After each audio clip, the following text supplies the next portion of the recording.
बोलो छठ मैया की जय हो। तो इस छठ पूजन आ गया है, तो कहीं कहीं पे से ललई छठ बोलते हैं, कहीं कहीं हल छठ बोलते हैं। और इसको जो है बलराम जयंती इस दिन को मनाई गई है, तो इस वजह से इस त्योहार को हम छठ के रूप में मानते हैं। तो आप लोग सुनिए, बहुत ही सुंदर गीत है।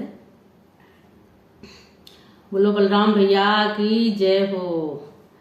सब सखी मिली सागरा खना वही हो तो कुसावा गड़ा वही हो तो कुसावा गड़ा वही हो मोरी सखिया गुमारी गुमारी टिपू जई हो देखाता कला गई हो देखाता कला गई हो मोरी सखिया गुमारी गुमारी टिपू जई हो देखाता कला गई हो देखाता कला गई हो।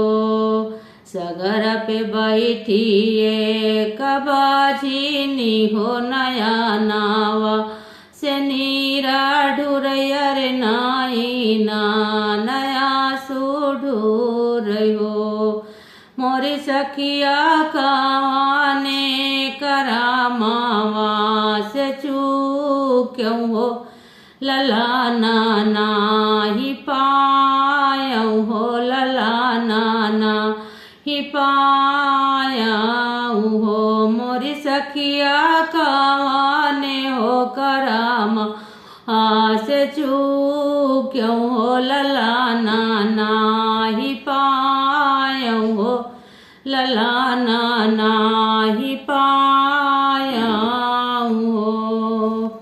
भूखल जोगिया भगायु हो तो कुकुरा कमारियु हो तो कुकुरा कमारी हो मोरी सखिया चुगाता चिराइया उड़ायु हो लला नाना ही पायु हो लला नाना ही पायु हो मोरी सखिया चुगाता चिराइया उड़ायु हो लला नाना ही पायु हो लला नाना ही पायु हो।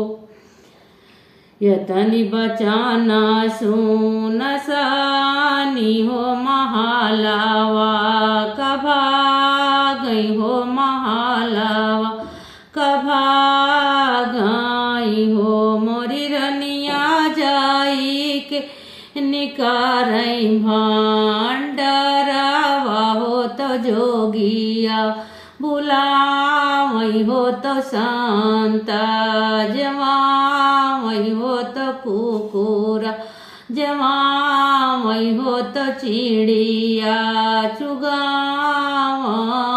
हो।